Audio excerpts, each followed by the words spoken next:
Bulletin की शुरुआत कर लेते हैं इस वक्त की बड़ी खबर के साथ, जो कि अलवर से आ रही है, जहां पर रेप पीड़िता पर धारदार हथियार से हमलावरों ने हमला कर उसे लहूलुहान कर दिया। अस्पताल में भर्ती रेप पीड़िता की हालत गंभीर बनी हुई है। मिली जानकारी के मुताबिक हमलावरों ने पीड़िता पर गंडासे से जानलेवा हमला किया।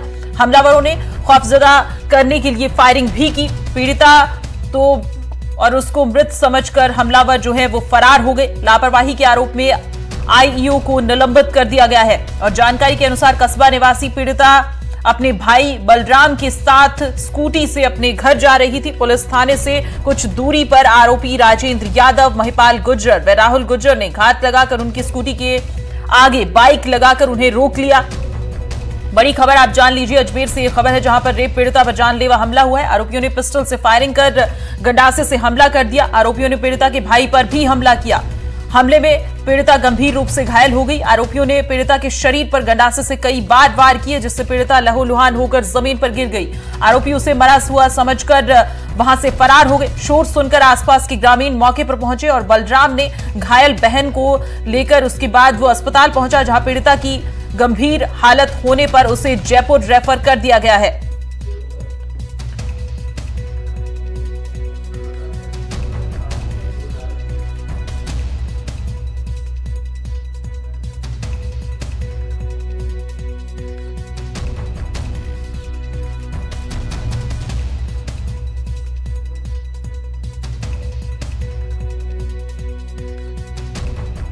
मेरा भाई और मेरी सिस्टर दोनों घर जा रहे थे।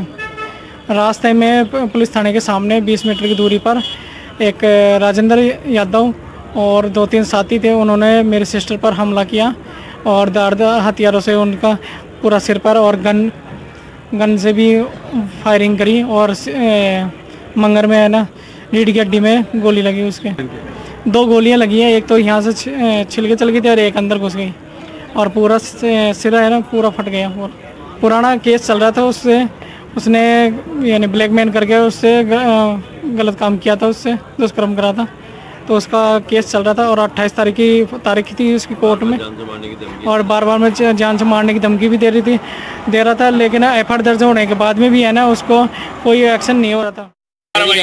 ठीक है साहब, आप गारंटी है तो हम आपको, ये मेरी गारंटी है। हाँ ठीक है, आप सभी से बस ये दरख्वास्त है कि आप थोड़ा सा कोऑपरेट करो। बिल्कुल कोऑपरेट करेंगे। कहीं भी इन्फॉर्मेशन मिलती है आप हमें भी दो। बिल्कुल ठीक है, हमें मिलती है तो हम आपको देंगे। आप किसी प्रकार का कोई बाकी इतने समुदाय के दरख्वास्त को आप स्वीकार करो, निष्पक्षता से शिथिलता करो। बिल्कुल करेंगे, प्रकार का विलंब मत नहीं, कुछ भी विलंब नहीं है। मैं बता देता हूँ आपको, कल रात को मैं खुद यहाँ से 4 बजे गया हूँ। मैं घर पहुँचा ही था तो मेरे पास में सूचना आई, मैं तुरंत वापस आया। ठीक है, बिल्कुल मानव है।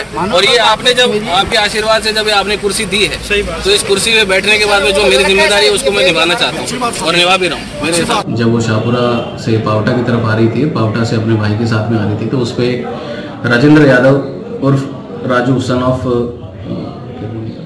जगदीश यादव, उसने यहाँ स्कूटी रुकवाई और उसके ऊपर हमला किया, जानलेवा हमला किया, जिससे कि वो गंभीर रूप से घायल हो गई। उसको तुरंत अस्पताल में लेके गए, वहाँ से उसको जयपुर एसएमएस में रेफर किया गया। उसके पश्चात पुलिस की टीमें, हमने विभिन्न टीमें बनाई, अलग अलग दिशाओं में उनको भेजा गया। 4 टीमें हमने अलग अलग दिशाओं में भेजी और एक जो है लड़का जिसमें और भी उसके साथ था, उसका नाम है महेश उर्फ महिपाल गुर्जर उर्फ माही, उसको हमने डिटेन किया था और उससे पूछताछ की। और इस खबर पर ज्यादा जानकारी लिए हमारे साथ हमारे संवाददाता मुदित गौड़ जो है वो अजमेर से जुड़ गए हैं और सोमू आनंद भी हमारे साथ जुड़े हुए हैं।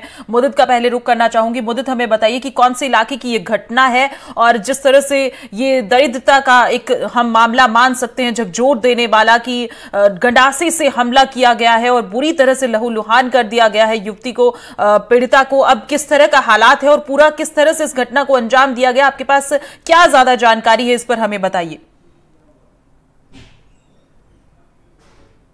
जी बिल्कुल, ये कोटपुतली बैरोड जिले का मामला है। ये कोटपुतली से लगता हुआ क्षेत्र है, जहां पर ये दोनों भाई बहन एक ही कंपनी में काम करते थे। और उसके बाद जून 2023 में इस पीड़िता ने एक व्यक्ति के खिलाफ, राजेंद्र यादव के खिलाफ मामला दर्ज कराया था दुष्कर्म का, और साथ ही उसकी वीडियो वायरल करने और धमकी देने का मामला दर्ज कराया था, जिसके बाद उसे पुलिस ने गिरफ्तार भी किया था। हाल ही में अभी 2 माह पहले ही वो जेल से जमानत पर छूट के आया है और उसके बाद से ही वो लगातार पीड़िता पर दबाव बना रहा था किसी तरह से वो राजीनामा करे और इस मामले को रफा दफा करे, जिससे कि उसे दोबारा जेल न जाना पड़े। तो इस पूरे मामले को लेकर के उसने जो दबाव बनाया, उस दबाव के बाद लगातार वो उनको परेशान कर रहा था। लेकिन जब पीड़िता ने इसके दबाव में नहीं आई और वो लगातार उसने साफ कहा कि जब वो मामले को लेकर लड़ाई लड़ेगी, तो उसके बाद कल ये परसों ये घटना सामने आई कि उसने अचानक से ये दोनों भाई बहनों को जब फैक्ट्री से जा रहे थे, अपने काम से लौट रहे थे, उसी दौरान इस पर हमला किया, फायरिंग की अपने यार दोस्तों के साथ मिलकर के। और उसके बाद फायरिंग के बाद ही उसके ऊपर 2 राउंड फायर किए और उसके बाद उस पर लगातार हमले किए। लेकिन जैसे ही उसे लगा कि ये मर चुकी है, उसके बाद वो सभी वहां से फरार हो गए और उसके बाद घायल अवस्था में जो उसका भाई है और स्थानीय लोगों ने उसको अस्पताल में भर्ती कराया और उसके बाद उसे जयपुर रेफर कर दिया गया हालत गंभीर होने पर। अभी पूरे मामले को लेकर के जो व्यापार संघ और जो लोग हैं, इस पूरी घटना को लेकर के इस बात का रोष उनमें है कि पुलिस के द्वारा तत्परता कार्रवाई नहीं की गई। मामले को इतना बड़ा देखते हुए उसके बाद आईजी तुरंत उमेश चंद दत्ता वहां मौके पर पहुंचे हैं। उन्होंने संबंधित एएसआई को वहां से तत्काल निलंबित किया और 2 लोगों को अभी वहां से राउंड अप कर लिया है। 2 लोगों की गिरफ्तारी अभी की गई है, लेकिन मुख्य आरोपी अभी फरार बताया जा रहा है। जो मुख्य आरोपी है वो अभी फरार है और इस मामले को लेकर के पुलिस ने अलग अलग टीमें इसमें बनाई है और जो आरोपी जो पक्ष है उसकी तलाश के लिए लगातार पुलिस अब प्रयास कर रही है। लेकिन व्यापारियों में भी और स्थानीय लोगों में काफी रोष वहां पर बना हुआ है। आईजी खुद वहां पर मॉनिटरिंग कर रहे हैं और जो जांच है वो नीमराणा एडिशनल एसपी को अभी सौंपी गई है और पीड़िता की हालत अभी नाजुक बनी हुई है। जी मुदित, आप हमारे साथ बने रहे। इस बीच में सोमू आनंद का रुख करना चाहूंगी। सोमू, क्योंकि जयपुर में मौजूद है, जहां पर पीड़िता का जयपुर में इलाज चल रहा है, कैसे हालात है वहां पर, क्या स्थिति बनी हुई है, सोमू हमें बताए, क्योंकि हालत काफी नाजुक बताई जा रही है जिस तरह से हमला हुआ है। जी बिल्कुल सुनीता, देखिए मैं इस वक्त ट्रॉमा सेंटर के बाहर हूं जहां अंदर उनका इलाज चल रहा है, क्योंकि काफी गंभीर चोटें आई हैं, इसलिए स्थिति जो है अभी भी बहुत खराब है। और जो पीड़िता है, पीड़िता के साथ साथ उनके भाई को भी चोटें आई थी। हमने आज उनसे भी बातचीत की है और उन्होंने कहा है कि अभी भले ही हालत में सुधार हो रहा हो, लेकिन क्योंकि चोटें इतनी गंभीर है कि उसे भरने में बहुत वक्त लगेगा। तो जाहिर है कि क्योंकि हमला इतना क्रूर था, इतनी दरिंदगी से हमला किया गया था कि कई जगहों पर सर पे भी, हाथ में और अलग अलग जगहों पे, शरीर के अलग अलग हिस्सों में काफी गंभीर चोटें आई हैं पीड़िता को। पीड़िता का इलाज जरूर चल रहा है, लेकिन अभी उनके जख्म भरने में और शरीर के जख्म भरने में भी बहुत लंबा वक्त लगेगा।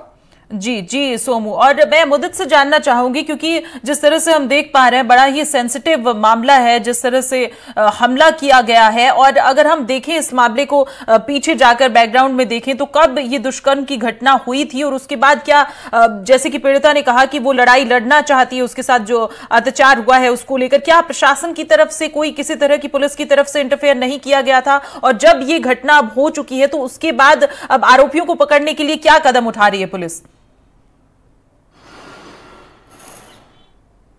जी बिल्कुल, ये पूरा जो मामला है जून 2023 के ये घटना बताई जा रही है। जून 2023 में ही पीड़िता ने मामला दर्ज कराया था, जिसके बाद पुलिस ने इस पर कार्रवाई भी की और कार्रवाई करते हुए आरोपी को गिरफ्तार भी किया।